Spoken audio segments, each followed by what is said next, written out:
जय हिंद साथियों, मैं भी प्रोग्राम शर्मा एक बार आप लोगों का अपने परिवार ऑफिशियल वीआईपी क्लासेस में फिर से स्वागत करता हूँ। आपका स्वागत है आज की क्लास हिस्ट्री की क्लास में। दोस्तों, हम आपको कराएंगे इसमें एसएससी जीडी पैट और फेस्टिवल के लिए हिस्ट्री के प्रमुख टॉपिक। तो दोस्तों, बात करते हैं लास्ट टाइम की क्लासेस में हमने आपको बता दिया था कि छत्रपति शिवाजी का उदय कहाँ से हुआ और अंत कहाँ पर हुआ।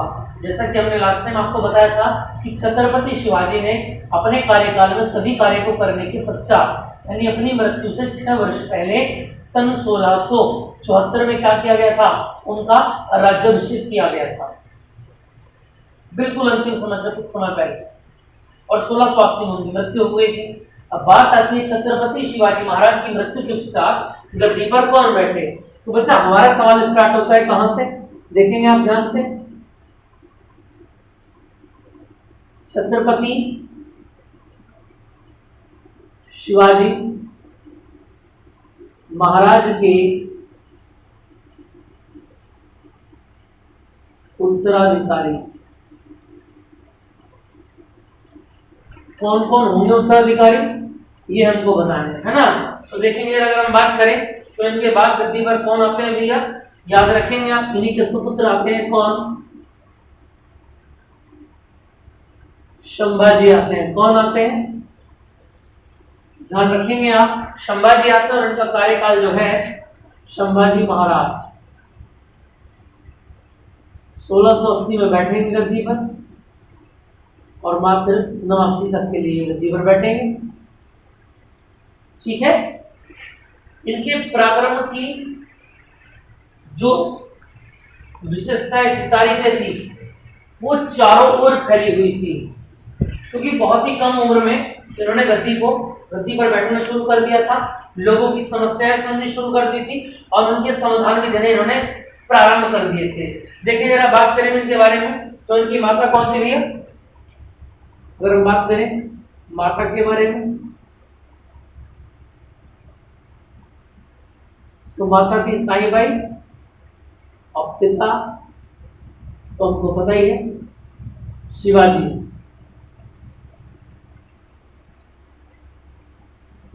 शिवाजी महाराज, अभी मैं आगे आपको बताऊंगा अभी कि मराठाओं का पतन कब से होना स्टार्ट हुआ और मुगलों के बाद मराठा आए और मराठा के बाद एंट्री कौन करेगी, ईस्ट इंडिया कंपनी के सहारे अंग्रेज आएंगे भारत के अंदर और जो मराठाओं में ही क्या पैदा कर देंगे, मराठाओं के अंदर ही एक बहुत बड़ी फाड़ पैदा कर देंगे, जिससे कि ये आपस में लड़ने लगेंगे और ये भूल जाएंगे कि हमारे बीच में अंग्रेजों ने अपना व्यापार, अपना रहन सहन, अपनी कमाई सब कुछ स्थायित्व कर लिया है।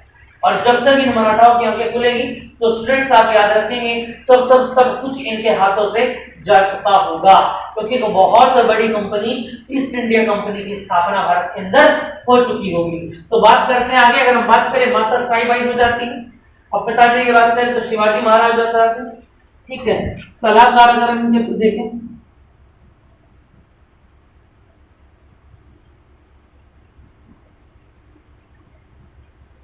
तो सलाहकार कौन हो जाते हैं, कवि कलश। और याद रखेंगे आप, इन्होंने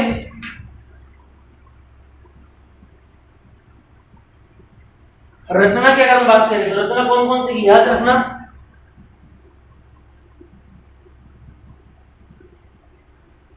बुद्ध भूषण की रचना की थी और नखशिख की।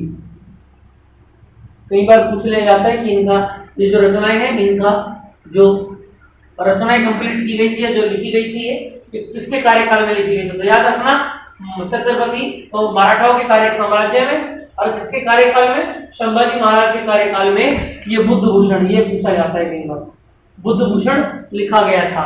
आगे की अगर हम बात करें तो याद रखना, देखो एक बात याद रखना, इनके बारे में एक बात कही जाती है क्या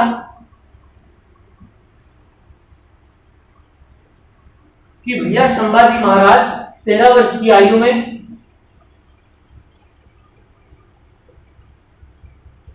13 भाषाओं का ज्ञान, अपने आप में अद्भुत है कि यहां पर यह चीज सुनने को मिली क्या कि मात्र 13 वर्ष की आयु में 13 भाषाओं का ज्ञान।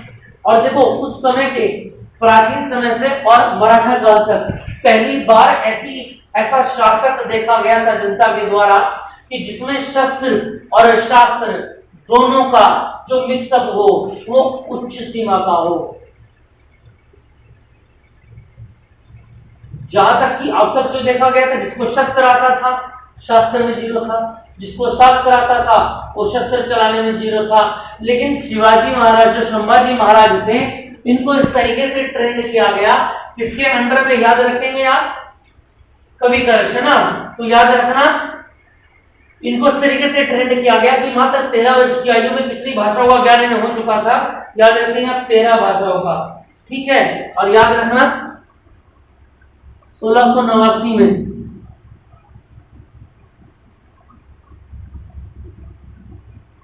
औरंगजेब ने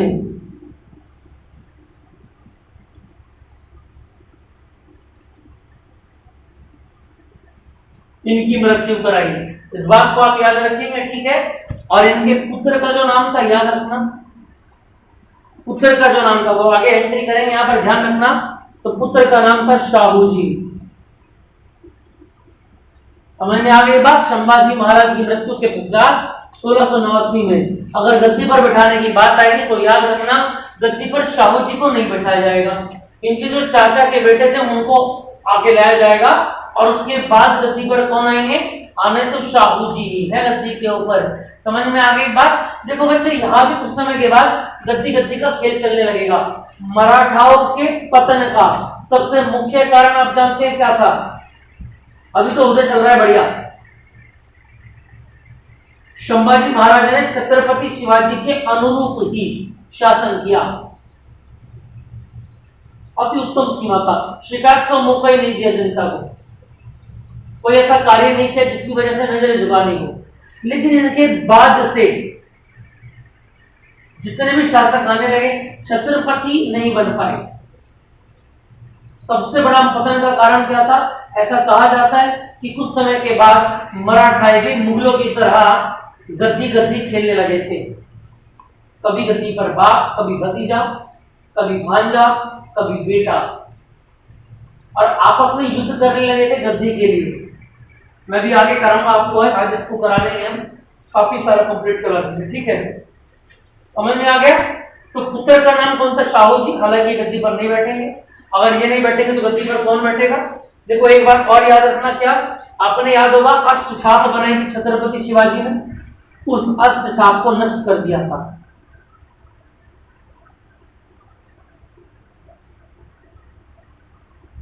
अष्ट छाप को समाप्त कर दिया गया, किसके द्वारा, याद रखेंगे आप, संभाजी महाराज के द्वारा इन अष्ट छाप को, जिसमें मैंने आपको बताया था दबीर के बारे में, वाक्यांश के बारे में, है ना, आय के लेखे जोखे के बारे में, प्रधानमंत्री के बारे में, मंत्री के बारे में, समझ में आ गई बात, शुरू नवीस पत्राचार के बारे में, वो सब मिला के कितने थे, 8 अष्ट छाप थे, है ना, जिनको क्या कर दिया गया था, समाप्त कर दिया गया था। किनके द्वारा, संभाजी महाराज के द्वारा। अब इससे आगे की बात कर लेते हैं, देखेंगे जरा दोस्तों, अगर हम आगे की बात करें,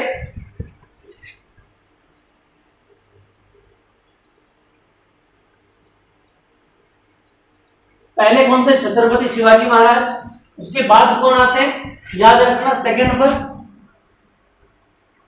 छत्रपति शिवाजी के बेटे संभाजी, और आ जाते हैं आगे उनके चाचा के बेटे, है ना, कौन आ जाते हैं, याद रखेंगे आप, क्या नाम है इनका, राजा राम।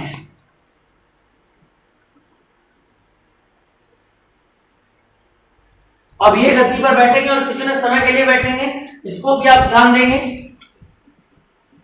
1689 से 1700 तक ये गद्दी पर बैठेंगे। अब बात कर ले इनके माता के बारे में, तो याद रखेंगे इनकी माता का नाम क्या था,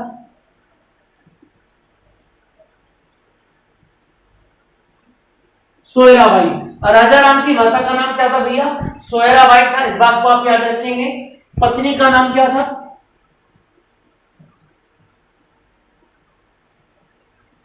ताराबाई।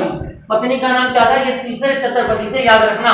पहले छत्रपति कौन, शिवाजी महाराज। दूसरे छत्रपति कौन थे, जैसे मुगल काल में सुल्तान चलता था, आपको याद, उससे पहले, है ना, सुल्तान चलता था, ऐसे यहां पर क्या चलेगा, छत्रपति चलेगा।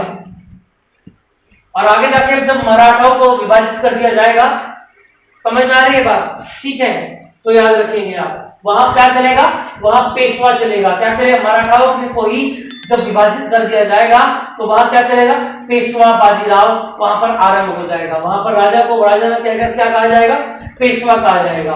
ठीक है, चलो तीसरे छत्रपति कौन हो जाते हैं, राजा राम। 1889 से 1700 तक शासन किया। माता का नाम सुहेराबाई, पत्नी का नाम क्या था, ताराबाई था। और याद रखना इन्होंने क्या किया था,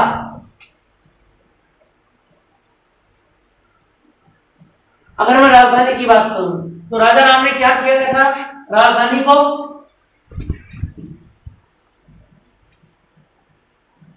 रायगढ़ से सतारा, पहले कहां थी याद रखेंगे आप, पहले कहां थी भैया, रायगढ़ थी।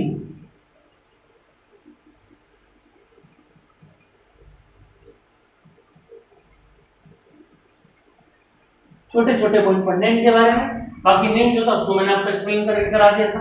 ठीक है, चलो चौथे छत्रपति की बात करते हैं तो कौन आ जाते हैं, शिवाजी। अभी मैं सोच रहा दोबारा कहां से आ गए, शिवाजी द्वितीय की एंट्री हो जाती है। समझ में आ रही है बात? और याद रखना केवल 7 वर्षों के लिए ये रहेंगे, 1700 से 1707।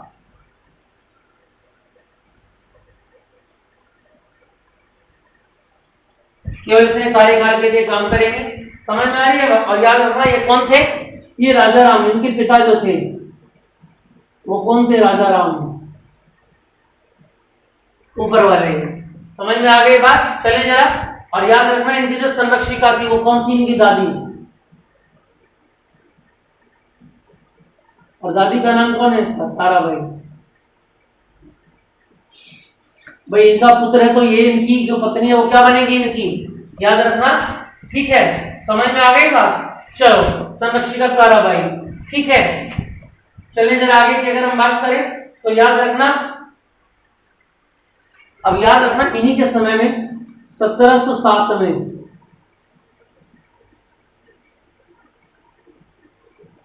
भैया जब औरंगजेब की मृत्यु हुई,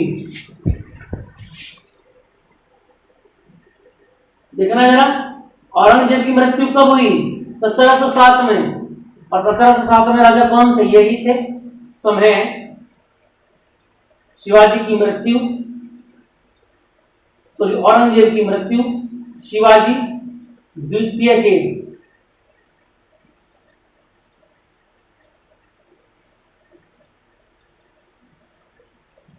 कार्यकाल में हुई। बात समझ में आ गई भैया? इतनी बात क्लियर है? चले जरा आगे की बात कर लेते हैं। नंबर 5 और 5वें कौन हो जाते हैं, याद रखेंगे आप। अब लौट करके आएंगे कौन, शाहू जी महाराज। बात भी खत्म हो गया, डेटा भी खत्म हो गया। अब फिर दोबारा से अपनी आयु में सजग हो जाएंगे और एक अच्छी आयु प्राप्त करके लौटेंगे फिर दोबारा से शाहू जी, किसके रूप में, छत्रपति के रूप में, है ना। और याद रखना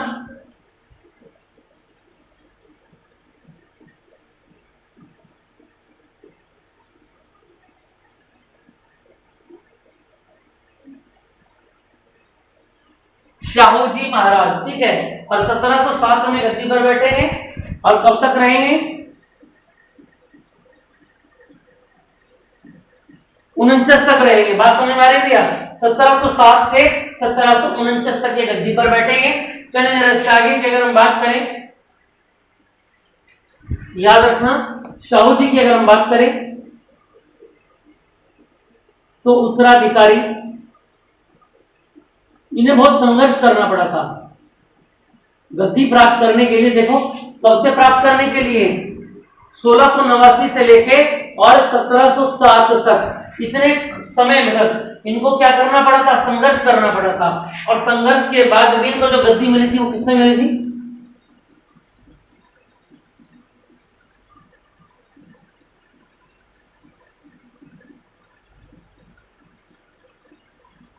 ताराबाई से गद्दी मिली। ये बात आप याद रखेंगे, शाहू जी महाराज को गद्दी किसके द्वारा मिली, ताराबाई के द्वारा मिली। और 1707 से कहा मिला, 1749 तक इनका कार्यकाल रहा। ठीक है, और याद रखना इन्होंने क्या किया था,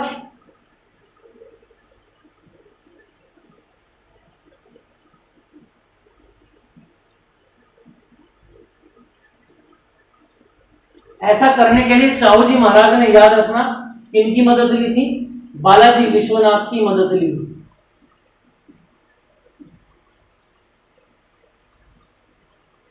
प्रसिद्ध व्यक्ति, प्रख्यान अपने आप में, बालाजी विश्वनाथ, ठीक है। इनकी मदद ली थी किसने? शाहू जी महाराज ने। चलें आगे, समझ में आ गई बात? ठीक है। अब यहां से एक बात याद रखना, देखो इतना करने के बाद भैया बालाजी विश्वनाथ को ही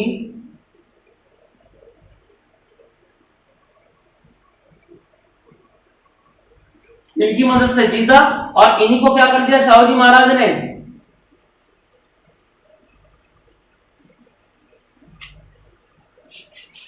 पेशवा नियुक्त कर दिया। अब यहां से पेशवा की बाजी स्टार्ट हो जाएगी। पेशवा नियुक्त कर दिया किसको? बालाजी विश्वनाथ को। ये बात याद रखेंगे। और पहले पेशवा थे ये,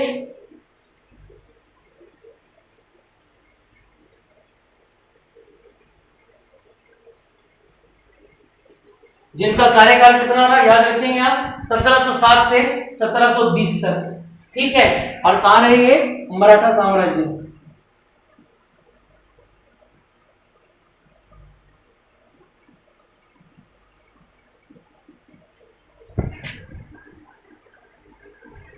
पहले पेशवा बने 1707 से 1720 तक। समझ में आ रही है बात? इस बात को आप याद रखेंगे, ठीक है। चले जरा, अब याद रखना 1720 के बाद हमें पेशवा को क्या कर दिया गया था? वंशानुगत कर दिया गया था।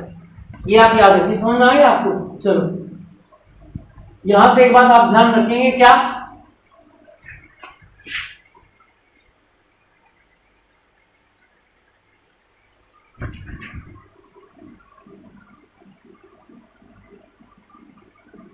फिर दोबारा से वंशानुगत प्रणाली आ गई। तो जिसका बेटा राजा है, जिसका बाप राजा है, उसका ही बेटा राजा बन सकता है। वंशानुगत कर दिया गया। याद रहेगी बात, वंशानुगत कर दिया किसको? पेशवा के पद को। समझ में आ रही है बात? और याद रखना, अगर हम बात करें सेकंड पेशवा की,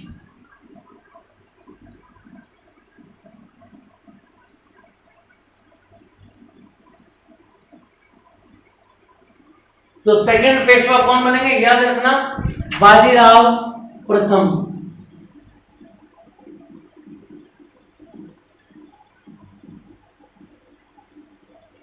सत्रह 1720 में गद्दी पर बैठा, और 1740 में क्या हुआ? मृत्यु को प्राप्त हो गया। समझ में आ रही है बात? चलो इसके बीच में क्या क्या हुआ, इन बातों को थोड़ा सा हम देख लेते हैं। कुछ छोटे छोटे स्टेटमेंट हैं जिनके ऊपर हम बात करेंगे। पहली बात अगर हम कहें तो याद रखना, ठीक है, 1728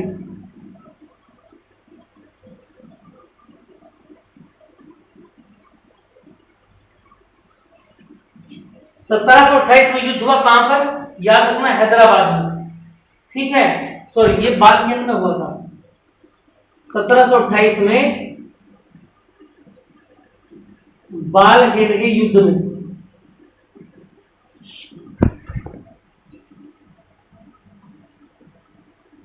हैदराबाद के निजाम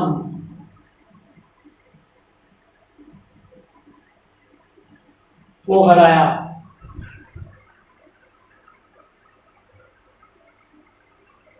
समझ में आ रही है बात? 1728 में किसको हराया? बालखेड़ के युद्ध में किसको हराया भैया? हैदराबाद के निजाम उल मुल्क बोलेंगे इनको आप, निजाम उल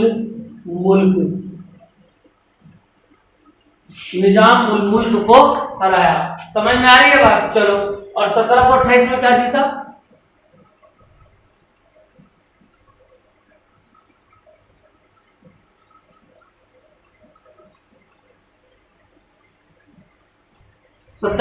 में क्या जीता? याद रखिए, बुंदेलखंड, ठीक है। 1737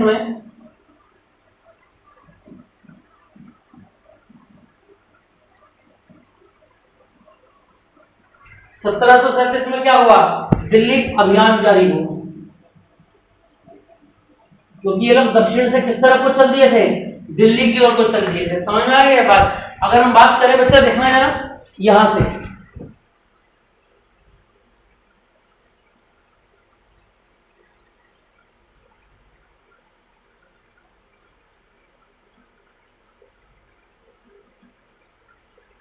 ये लो जी, ऐसा समझ के चलें, मान लीजिए दिल्ली है, ठीक है, ये आपका पाकिस्तान हो गया, सिंध यानी उस समय में, और यहां है आपका अफगानिस्तान। तो ये जो महाराजा आए थे, ये वहां से आए थे, कहां? दिल्ली के अंदर, और यहां कहीं महाराष्ट्र है। और ये सभी जो गए थे वो कहां से गए थे? महाराष्ट्र से दिल्ली की तरफ को कूच कर रहे थे, है ना, कि दिल्ली को भी हम प्राप्त कर लेंगे। और इसकी सूचना किसको मिल रही थी? दिल्ली के सुल्तान को। पढ़ेंगे आगे, उन्हीं की एंट्री यहां पर होगी इसी घटना के बारे में। पहले इतने काल में जो जो काम हुए 1720 से 40 के बीच में, इसको मैं नोट करा देता हूं, तो देखिए जल्दी जरा। और 1739 में भैया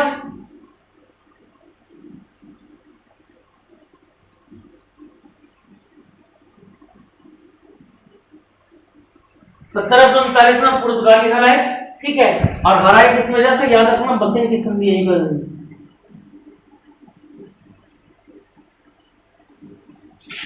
बसेन की संधि यहीं पर हुई।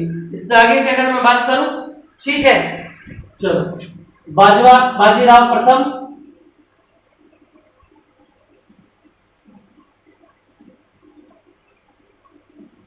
19 वर्ष की आयु में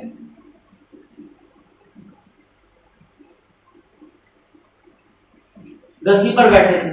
तो कितने पॉइंट मैंने आपको लिखाए हैं? इससे दिए तो इसमें आप, चलो कोई बात, 5 पॉइंट मैंने आपको लिखाए। बाजीराव प्रथम कब गद्दी पर बैठे? याद रखना, 1720 में बैठे, 1740 तक शासन काल किया। इन 20 सालों में क्या क्या हुआ? 1728 में बालखंड के युद्ध में हैदराबाद के निजाम उल मुल्क को हराया, 1728 में बुंदेलखंड जीता, 37 में दिल्ली अभियान करा, 39 में पुर्तगालियों को हराया, और 19 वर्ष की आयु में कहां पर बैठे थे? ये गद्दी पर बैठे थे। इतनी बात समझ में आ रही है? यहां तक कोई दिक्कत हो तो बताएं जल्दी जरा। यहां तक किसी भी तरीके की कोई दिक्कत है तो बताएं जल्दी जरा, फिर आगे बात को स्टार्ट करते हैं। चलो जी, दूसरे पेशवा हो गए, बात करते हैं तीसरे पेशवा के बारे में, ठीक है। चलो जल्दी जरा,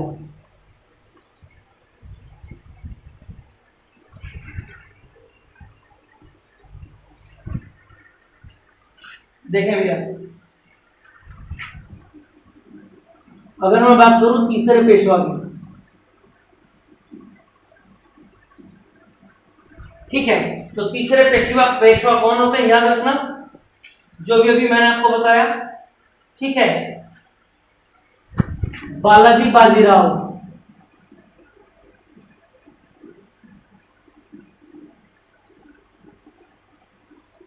बालाजी बाजीराव तीसरे पेशवा होंगे।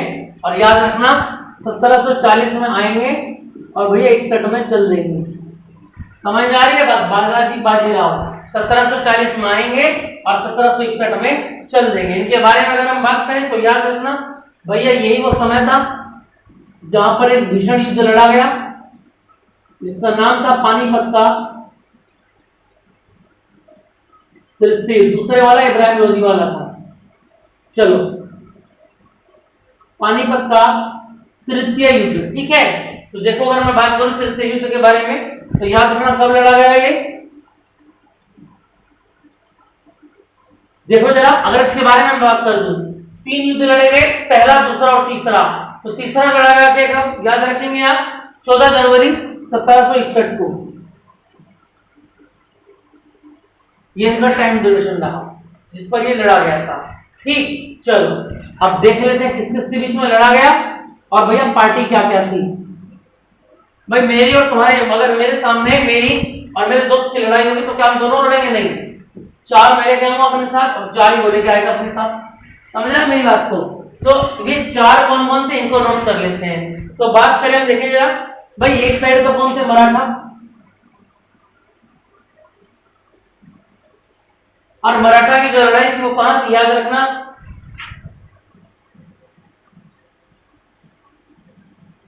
तो दिल्ली की गद्दी पर बैठा था अहमद शाह अब्दाली। समझ में आ रही है बात? चलो, अब बारी बारी से देख लेते हैं किसके साथ में कौन कौन था। भैया अगर मराठा की बात करें तो याद रखना कौन थे?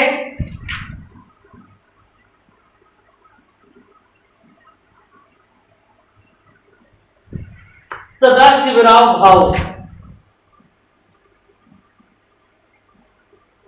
ये चचेरे भाई हैं। बात समझ में आ रही है? ठीक है। उसके बाद विश्वासराव,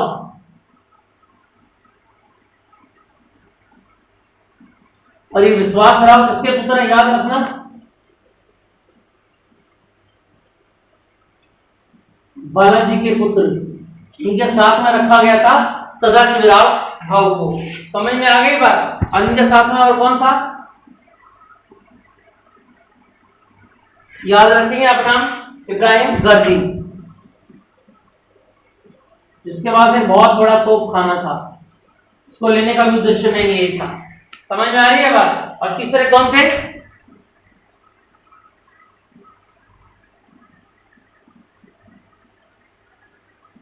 मल्हार राव होलकर थे। समझ में आ रही है बात? ये मालवा के पहले सूबेदार भी थे, याद रखना। मालवा के पहले सूबेदार।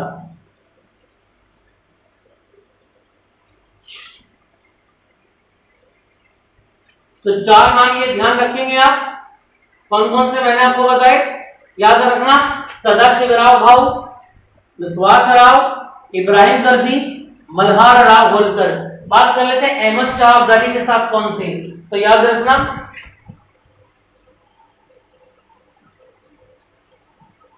नहीं, नजीब खान, जो काम के शासक थे रोहिलखंड के, रोहिल अभी इसको आप लिख सकते हैं, ठीक है। और साथ में कौन थे,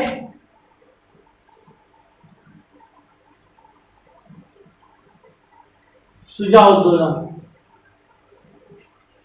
बात समझ में आ रही है? ये कहां के नवाब थे? अवध के। इसको लिख सकते हैं आप, अवध के नवाब। चलो भैया बात समझ में आ गई। तो किन किन के बीच में लड़ाई लड़ेगी? मराठाओं में 4 थे ये, और अहमद शाह अब्दाली साथ में थे। लेकिन फिर भी कौन जीता याद रखना। इस युद्ध में ऐसा हुआ, आप ऐसा समझ लें मराठा को ऐसे से ऐसा कर दिया। इस युद्ध में जाने से पहले एक 20 साल का बच्चा इनके साथ में था, जिसका नाम क्या था? विश्वासराव। क्या नाम था? विश्वासराव। भैया एक बात तो सुनो, युद्ध में जा रहे हो और बच्चे को लेकर के जा रहे हो, इसका मतलब क्या है? इसका मतलब समझते हो भैया? इसका मतलब यह है कि अगर आप बच्चे को लेकर के जा रहे हो युद्ध में, इसका मतलब यह है कि युद्ध बहुत आपके लिए इजी है, और आप बच्चे को केवल एक मेला दिखाने के लिए ले जा रहे हो। बाकी युद्ध तो आप जीत चुके हैं, आपने सोच लिया। और यहीं पर गच्चा खा गए कौन? याद रखेंगे, सदाशिवराव भाऊ। बात समझ में आ रही है?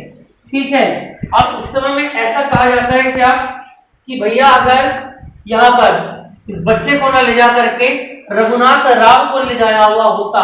रघुनाथ राव कौन थे? एक ऐसे सेनापति जिनके संपर्क में मराठाओं ने हर युद्ध में विजय हासिल की, केवल इस युद्ध को छोड़ करके। और इस युद्ध ने क्या कर दिया? अंग्रेजी याद रखेंगे, इन मुगल शासकों को एक बार में दोबारा से पनाह देनी शुरू कर दी। समझ में आ रही है बात? चले जरा, ठीक है। और याद रखना, काशीराज पंडित,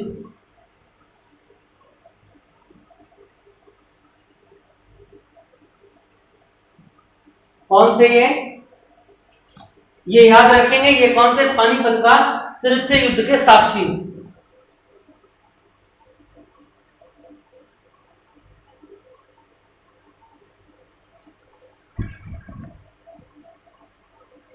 थर्ड युद्ध के साक्षी थे, कौन थे?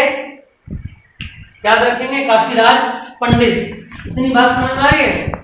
चलो इससे आगे की बात कर लेते हैं, देखें जरा। चलो भैया नेक्स्ट पर आ जाओ। इतनी बात आपको समझ में आ गई होगी। चले जरा, तो इस युद्ध में कौन जीत गए भैया? याद रखेंगे आप, इस युद्ध में जीत जाते हैं कौन?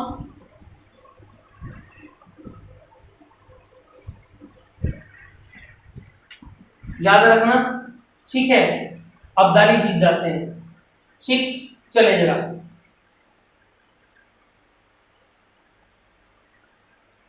चलो जीतने के बाद भी इस युद्ध के कोई सफल परिणाम नहीं निकले। समझ में आ रही? इस युद्ध के कोई सफल परिणाम नहीं निकले। ऐसा नहीं इस युद्ध को जीतने के बाद में जो मुगल शासक थे वो गद्दी पर आ गए, नहीं, वो केवल अपनी जगह की रक्षा कर रहे थे। दक्षिण में अभी भी कौन थे?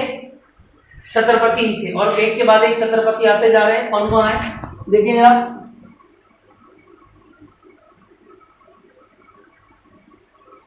शाहू जी महाराज, ठीक है, याद रखेंगे। 1707 से 97 तक कार्यकाल इनका रहा, ठीक है। इनके बाद आते हैं कौन?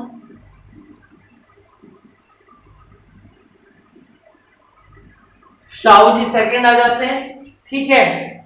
समझ में आ रही है बात? और याद रखना इसी बीच में क्या हो जाता है,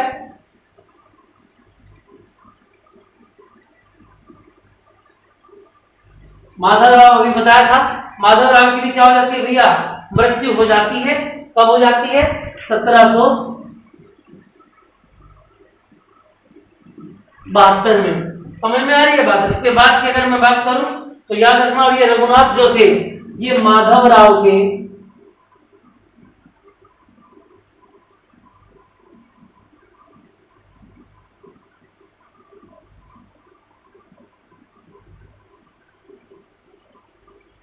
लो जी, सभी युद्धों को जिताने वाले जो थे रघुनाथ राव, ये कौन थे? माधवराव के भाई थे।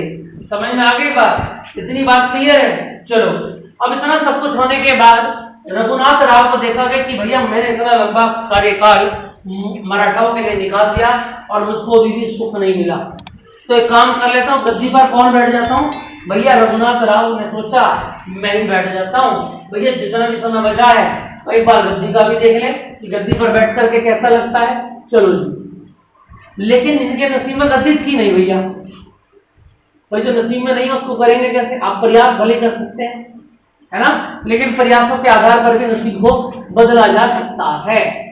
जानते ना आप लोग सभी ये बात? हाँ, चलो देखिए जरा, रघुनाथ राव गद्दी पर बैठने वाले थे, इतनी देर में याद रखना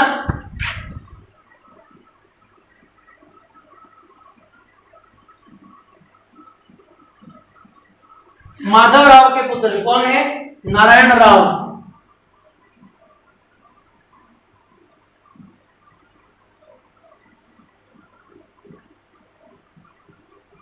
गद्दी पर बैठे, और याद रखना गद्दी पर बैठते ही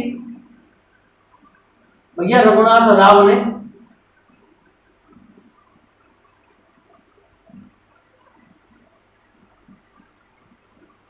मरवा दिया। किसको? नारायण राव को मरवा दिया।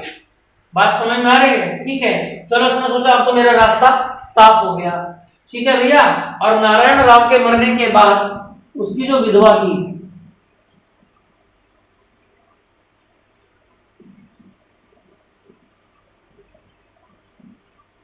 गंगाबाई, नारायण राव की जो विधवा थी गंगाबाई, बात समझ में आ रही है? अब गंगाबाई ने क्या कहा? भैया मेरे साथ अन्याय ना हो, है ना, मेरा पति राजा था और पेशवा की जो प्रथा थी वो चल रही थी, तो जो मेरा बच्चा है आगे उसी को आप गद्दी पर बैठाएं। और बच्चा कौन है?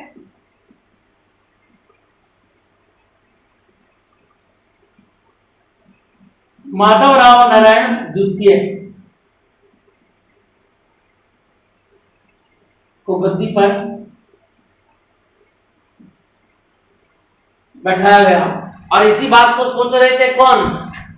याद रखना कौन बैठा था गद्दी के इंतजार में? कौन बैठा था? रघुनाथ राव। इसने सोचा भैया अब तो मेरा पत्ता कट ही गया, क्योंकि अब गद्दी पर कौन आ गया दोबारा से? अभी तो बाप को मरवाया है नारायण राव को, अब इतने समय में उसका बेटा भी आ गया। कौन? माधवराव नारायण द्वितीय, ठीक है। और किसने ये फैसला सुनाया था?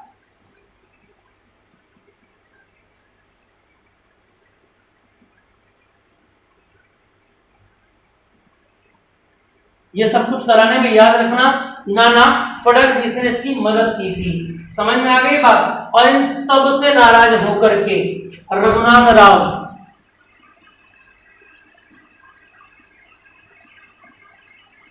कहां चला गया? ईस्ट इंडिया कंपनी के पास।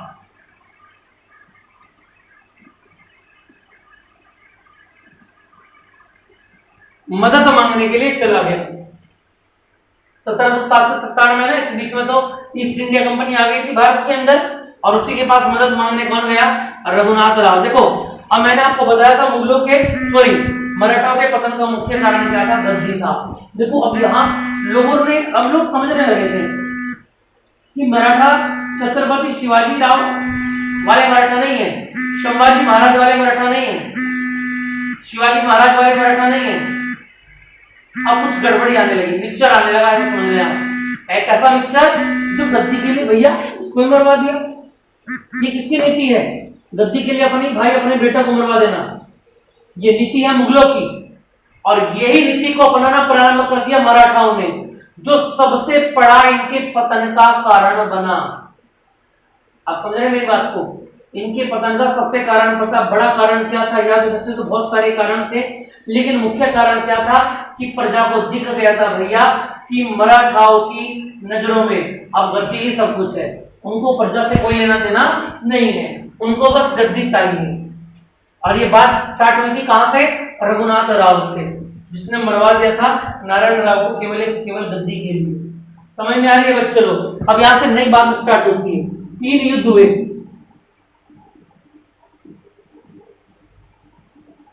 तीन आंग्ल,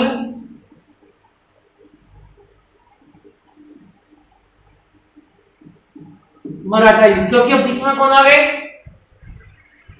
देखो मुगल के जो थे अब्दाली वगैरह, वो तो सब एक साइड में हो गए, हारने के बाद अफगानिस्तान फिर दोबारा वापस चले गए। अब समस्या किन किन के बीच में आ गया? 2 बड़ी शक्तियां सामने खड़ी थी, 2 क्या एक ही कहेंगे, ब्रिटिश साम्राज्य, है ना। अंतिम समय ये चल रहा है मराठाओं का, आपसी फूट के कारण भी ये युद्ध भी ढंग से नहीं लड़ पाए। अंतिम इनकी जिंदगी के जो मेन युद्ध थे, जिनको कहा जाता है आंग्ल युद्ध, है ना, इनको भी ढंग से नहीं लड़ पाए। ठीक, देखिए जरा कैसे, अगर हम बात करें, देखो जी,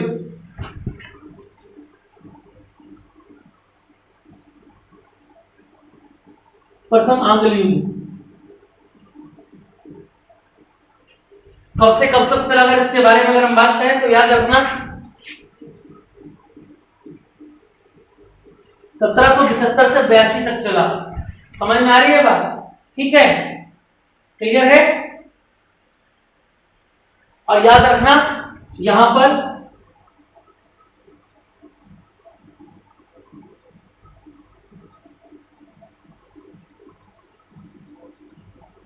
और रघुनाथ राव ने अंग्रेजों से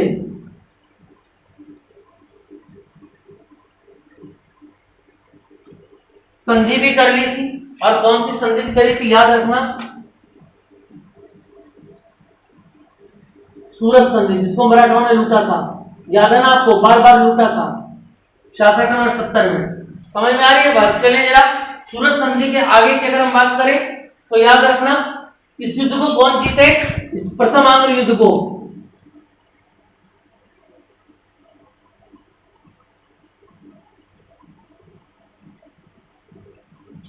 पहला युद्ध जीत जाएंगे मराठा। बात समझ में आ रही है? ठीक है। और 1782 में क्या हुआ था?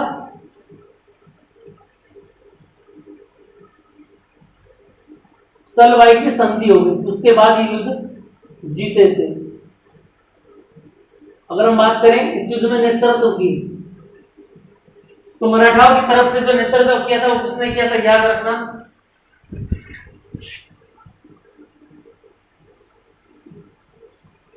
महादजी राव सिंधिया। सब जानते हैं ना, अपने नाम सुना होगा मिनिस्ट्री में, ज्योतिरादित्य सिंधिया, ये वही वाले सिंधिया, उन्हीं के पूर्वज की बात चल रही है। तो महादजी राव सिंधिया हो गए, और साथ में कौन थे? मल्हार राव होलकर, ये भी कौन थे? इन्हीं के साथ में थे, जिन्होंने क्या किया था? मराठाओं को जितवाया था। ठीक है भैया, याद रखना इसी के बीच में सन 1800 में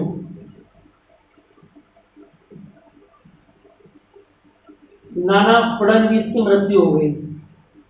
या देहांत लिख सकते हैं आप, मृत्यु हो गई किसकी? नाना फडणवीस की, जिन्होंने क्या किया था? माधवराव नारायण द्वितीय को उसको हक दिलाया था, उसको गद्दी पर बैठाया था उसकी माता जी के कहने पर। समझ में आ गई बात? चलो अब भैया इसके बाद मराठा जो थे, मराठा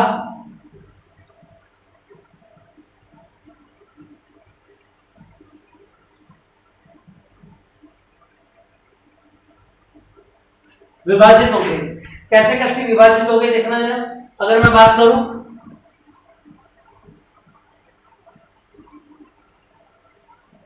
पुणे किसके पास चला गया? पेशवा के पास। इंदौर,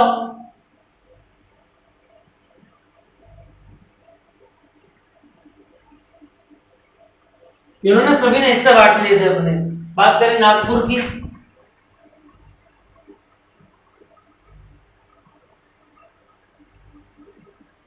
तो भोसले के पास चला गया।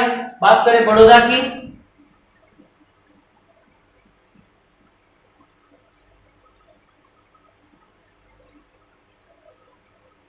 गायकवाड़ के पास चला गया। ठीक है भैया। और याद रखना ग्वालियर, आज भी सिंधिया पाए जाते हैं। ग्वालियर में कौन थे? सिंधिया थे, ये बात याद रखेंगे। फिर दोबारा सुन ले। पुणे बट गया पेशवा में, इंदौर में होलकर, नागपुर में भोसले, बड़ौदा में गायकवाड़ और ग्वालियर में हो जाता है स्टूडेंट्स सिंधिया। इन्होंने इस पर राज करना शुरू कर दिया। समझ में आ गई बात? चलो जी, ये प्रथम आंग्ल युद्ध था। अब बात करते हैं द्वितीय के बारे में। इतना समझ में आ गया हो? इसका स्क्रीनशॉट लेना चाहे स्क्रीनशॉट ले सकते हैं। बाकी किसी पीडीएफ भी आपको टेलीग्राम, हमने एक चैनल बनाया बच्चा, टेलीग्राम पे आपको चैनल मिल जाएगा ऑफिशियल वीआईपी क्लासेस के नाम से, और वहां पर आप किसी भी क्लास का नंबर बोल करें, वहां पर उसकी पीडीएफ आप ले सकते हैं। समझ में आ गई बात? चले जरा बात कर लेते हैं दूसरे युद्ध की।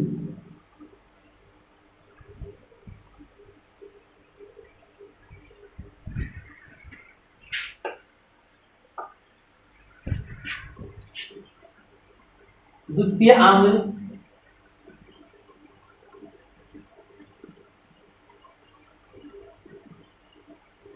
मराठा युद्ध। ठीक है, समझ में आ रही है बात? और कब से कब तक चला था ये याद रखना, 1803 से 1806 तक। और बच्चा एक बात और याद रखना, इसमें अंग्रेज जीते थे।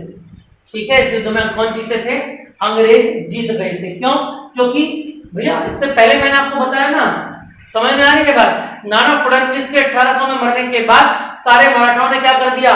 अलग अलग अपना पार्टीशन बांट लिया, अलग अलग पार्टीशन बांट लिए। भैया तेरा ये, तेरा ये, तेरा ये, सारे हिस्से बांट लिए कि तुम्हारा इतना होगा, तुम्हारा इतना होगा, तुम्हारा इतना होगा और मैं इतना लूंगा।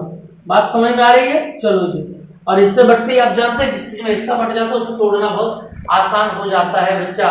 ऐसा ही बिल्कुल यहाँ पर हुआ और अंग्रेजों को मराठाओं की शक्ति को तोड़ने में बिल्कुल भी समय नहीं लगा। हल्का सा दिमाग खर्च किया और काम होता चला गया। तो देखना जरा, इसमें अगर मैं बात करूं तो याद रखना यहाँ पर अंग्रेज विजय हुए थे।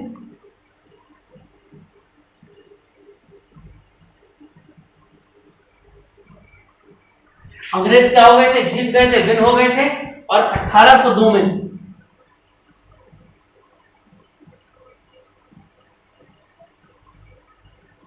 वसीम संधि, ये बात याद रखेंगे आप। और अगर मैं बात करूं 1806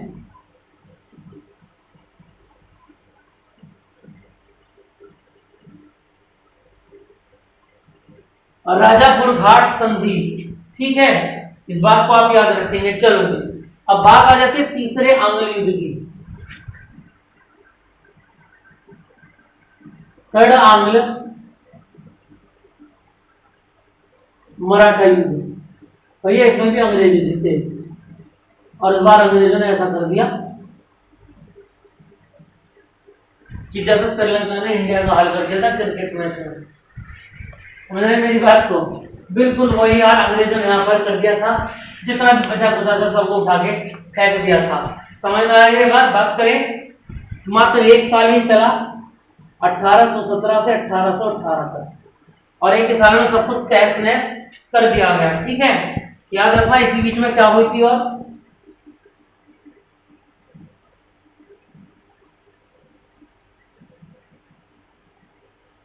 1818 में पूना की संधि भी यहीं पर हुई थी। ठीक है, और याद रखना भैया पेशवा पद समाप्त कर दिया गया। अब किसकी एंट्री होगी? अंग्रेजों की। सारी की सारी सत्ता किसके हाथ में आ जाएगी? अंग्रेजों के हाथ में। शासनकाल की, व्यापार की, सब कुछ की। बात समझ में आ रही है भैया? और याद रखना इसके बाद क्या किया था? बाजीराव को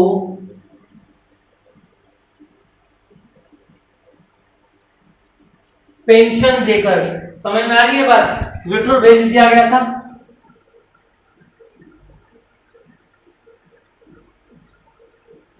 भैया जब परजाई नहीं है तो क्या करेगा? लड़ने के सलीक नहीं है तो अकेला भी क्या उखाड़ लेगा ये। और याद रखना यहीं पर 1853 में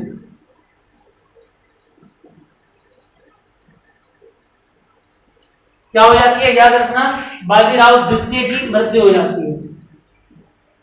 बाजीराव द्वितीय की मृत्यु हो जाती है 1853 में। समझ में आ रही है बात? चलो जी, यहां से एंड हो जाएगा आपका मराठा साम्राज्य, और बात करेंगे हम ब्रिटिश साम्राज्य की अपनी नेक्स्ट क्लास में। तो बच्चा जितना भी टॉपिक मैंने आपको लिखाया है इसको जरूर बताएं कि टॉपिक लिखा कैसा है और आपको क्लासेस में कितना ज्यादा मजा आ रहा है। जल्दी से हम अपनी पॉलिटी स्टार्ट करने वाले हैं, तो पॉलिटी में क्या क्या कंटेंट आपको चाहिए उसको जरूर कमेंट में लिखें, या टेलीग्राम पर आप ग्रुप में ऐड हो सकते हैं, वहां सीधा मुझसे बात कर सकते हैं। जय हिंद, जय भारत।